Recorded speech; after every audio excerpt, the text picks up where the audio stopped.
Hello everybody. Today we are going to talk about the poem A Tiger in the Zoo. It has been written by Leslie Norris. Let's talk a little about Leslie Norris. George Leslie Norris was a prize-winning Welsh poet and a short story writer.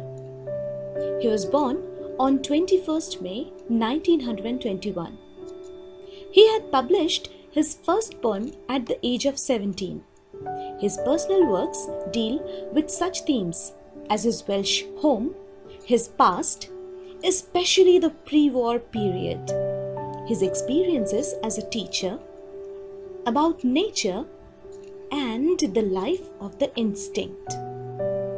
He taught at academic institutions in Britain and the United States, including Brigham Young University. Leslie Norris is considered one of the most important Welsh writers of the post-war period, and his literary publications have won many prizes. Now let's read the poem A Tiger in the Zoo. He stalks in his vivid stripes the few steps of his cage, on pads of velvet quiet, in his quiet rage. He should be lurking in shadow, sliding through long grass near the waterhole where plump deer pass. He should be snarling around houses at the jungle's edge, baring his white fangs, his claws, terrorizing the village. But he is locked in a concrete cell, his strength behind bars, stalking the length of his cage, ignoring visitors. He hears the last voice at night, the patrolling cars, and stares with his brilliant eyes at the brilliant stars. Let's have a look at the vocabulary of the poem. There are a few difficult words in the poem. Stalk means to follow someone over a period of time in a frightening way. Vivid means a strong and clear picture. Snarling is to make an angry sound while showing the teeth. Baring means exposing or showing. Lurking means lying hidden in order to attack, something that a tiger does. Fangs are long, sharp teeth of a tiger or of any other similar animal. Concrete is bricks and cement, something that is used for construction material. Let's have a talk about the poem. A Tiger in the Zoo, written by Leslie Norris, was published in the year 1938. The poem talks about the misery and helplessness of a caged tiger inside a zoo. The poem also talks about the kind of life the tiger would have had he been free to roam in the jungle. The poem highlights the sad plight of the wild animals whom human beings capture for fun and money. The poem was written at a time when tigers in zoo or other similar animals in zoo was quite a common phenomenon.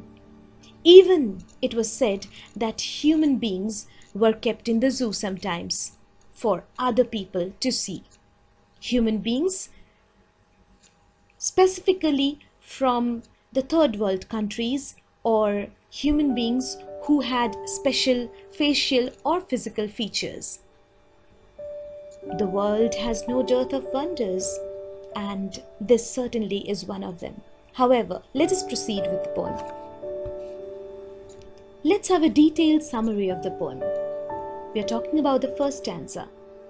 The tiger, with his bright and noticeable stripes, moves around in the cage. The phrase "few steps" in the second line indicate that the cage is a small one where he can't move with ease and is able to take only a few steps. His footsteps are quiet because his padded soft feet, which are like velvet, allow him to walk soundlessly. The tiger tries to control his anger by quietly walking in the limited area of his cage. He is angry because he is not free. Now we are going to talk about the second stanza of the poem. The poet says that the tiger should be hiding in the shadows of long grass in a forest, waiting near water bodies, ready to pounce upon a deer or any other animal that comes to drink water. The tiger should be able to hunt its prey. The poet feels that the actual habitat of a tiger is the forest, where he should live, roam around freely, hunt and eat. Let's talk about the next stanza. The poet further says that the tiger would have snarled around the houses located at the edge of the jungle. He would scare the villagers with his sharp teeth and claws. This stanza is a subtle hint at what happens when we destroy the habitat of wild animals. Wild animals fail to find food in the forest, and they are forced to turn to the towns and villages for food. Also, the snarl may be a warning for the villagers to keep away from the jungle. He means to scare the villagers so that the villagers don't destroy the tiger's natural habitat. In this next stanza, the poet comes back to the reality. He says that instead of all that, roaming freely in the jungle, hiding, hunting, terrorizing villagers, and all those similar activities, he says that instead of all that, the tiger is confined into a concrete cell. He further says that as the tiger is behind bars, it is as if his ferociousness, his strength is also behind the bars, imprisoned. He just walks the length of the cage quietly. Instead of terrorizing, he actually ignores the visitors because he knows he is incapable of wielding his powers from behind the bars. Finally, we come to the last stanza. In the last stanza, the poet says that although the tiger doesn't get any sleep during the day because of the visitors, he doesn't sleep at night also. Being a nocturnal animal, he lies awake till the last man of the zoo has left. He even hears the sounds of the patrolling cars all night long. He stares at the shining stars with his own shining eyes. Perhaps he tries to divert his thoughts, or he compares his confinement with the freedom of the stars. Stars who are free to shine out there in the sky, whereas he is not. Let's talk about the theme of the poem. The poem is an honest take on the plight of caged animals. Through the life of a caged tiger, the poem offers an insight into the lives of the animals in the zoo. Since time immemorial, human beings have hunted, captured, and used animals to satisfy their insatiable hunger for pleasure and for money. The poet wants to pass on the message that freedom is elementary for all living beings, be it human beings or animals and birds. Just as it's cruel to enslave human beings, it's cruel and malicious to keep animals locked behind bars for fun and money or for any other purpose for that matter. Let's talk about the rhyme scheme of the poem. Stripes, let us assign the character A to the word stripes. Let's assign B to cage. Quiet, which doesn't match either with stripes or cage, doesn't rhyme at all, let's assign C. But rage rhymes with cage, and hence the rhyme scheme of the entire stanza is ABCB. Cage and rage rhymes. Let's move on to the second stanza. Shadow A, grass B, hole C. All the three don't rhyme, and hence it's ABC. But the last one, pass, it rhymes with grass, and hence the rhyme scheme again is ABCB. All the stanzas of the poem have the same rhyme scheme. If you see, all the stanzas have the same second and fourth line rhyming, and hence the entire poem has the same uniform rhyme scheme, that is ABCB. Now let's talk about the figures of speech. or the rhetoric devices used in this poem. The first one, personification. Let's talk about the definition or the meaning of personification. Personification is the attribution of a personal nature or human characteristics to something non-human. It is the representation of an abstract quality in human form.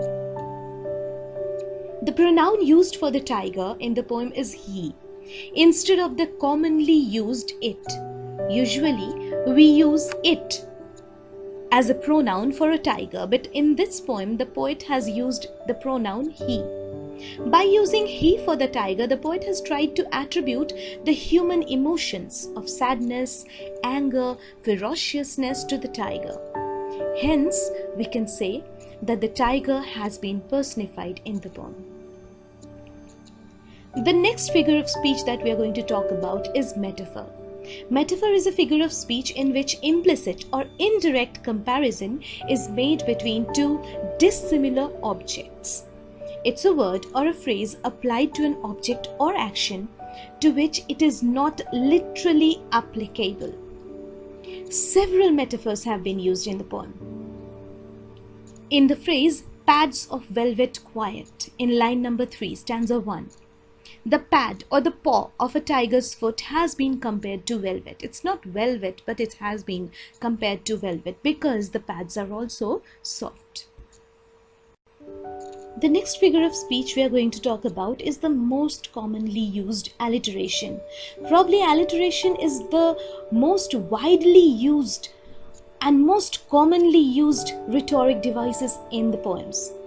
It's the occurrence of the same sound at the beginning, middle, or end of successive or alternate words. Alliteration has further been categorized into two parts: consonance and assonance. Consonance is the repetition of consonant sounds and assonance is the repetition of vowel sounds. However, these two can be studied under the heading of alliteration, and we are going to do the same now. In stanza 1, the repetition of S and I sound, we find that in the first line, we have a repetition of the sound S. He stalks in his vivid stripes. This is an example of alliteration. And here in the same line, the I sound has been repeated. The letter I represents E sound, and hence we can say that E sound has been repeated. His vivid. So the E sound has been repeated. In stanza number 2, P sound has been repeated. Last line, the fourth line of stanza number 2, where plum deer pass. The repetition of ow and s sounds in stanza number 3. Around houses. So it's a repetition of ow sound. And here in the third line of third stanza, his white fangs, his claws, it's a repetition of s sound.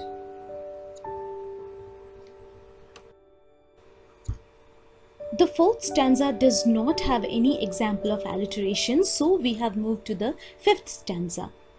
In the fifth stanza, we see a repetition of the H sound, her, T and S sounds. He hears. Here we can see that the H sound, the her sound has been repeated. Last voice at night, the T sound has been repeated. Stares with his brilliant eyes, a repetition of the sound S. The next figure of speech we are going to talk about is oxymoron. Oxymoron is a figure of speech in which apparently contradictory means opposite, contradictory terms appear side by side for a heightened rhetorical effect. In line number 4, the phrase "quite rage" is an oxymoron. Rage means uncontrollable violent anger. Rage is usually visible. We shout at people, we throw things. Rage is something that cannot be controlled. It usually is shown, it's projected. It can never be quiet. yet the words have been placed next to each other for a heightened effect. Next is enjambment. Enjambment is the continuation of a sentence without a punctuation beyond the end of a line, couplet, or a stanza. When one sentence seeps into another line without punctuation, the arrangement is called enjambment. Enjambment is also quite common in poems. So in stanza 1, the first line is an example of enjambment. All the other lines have punctuation marks at the end. In the second stanza also, the second and third lines are the examples of enjambment. Stanza number 3, the first line is an example of enjambment. Again, stanza number 5 does not have enjambment in it, and we move on to stanza number 5, and so here the third line uses the device of enjambment. The next figure of speech we're going to talk about is onomatopoeia. Onomatopoeia is the act of creating or using words that include sounds that are similar to the noises of the words. Third stanza, line number 3 has the word snarling. Snarling, which is onomatopoeic. The word snarl mimics the sound this action makes. A tiger snarls, and the sound of snarling is also quite similar to the word snarl.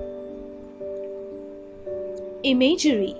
Imagery means to use figurative language to represent objects, actions, and ideas in such a way that it creates a visual representation of ideas in our minds. The word imagery is associated with mental pictures. The entire poem is rich in imagery. The words and phrases like stalks in vivid stripes, cage, sliding through long grass, waterhole, plum deer, snarling around houses at the jungle's edge, baring his white fangs, concrete cells, etc., etc., create a visual representation of these things in our mind. They create a mental picture. We can almost see these words. And hence, this notion of being able to see what a poet has written in this poem is called imagery. With this, we come to the end of our presentation. If you have any questions, please do ask in the comment box. Meanwhile, we'll keep making such more videos and uploading it. If you like our video, please press the like button, comment, share, and do subscribe to our channel. Thank you. Bye-bye.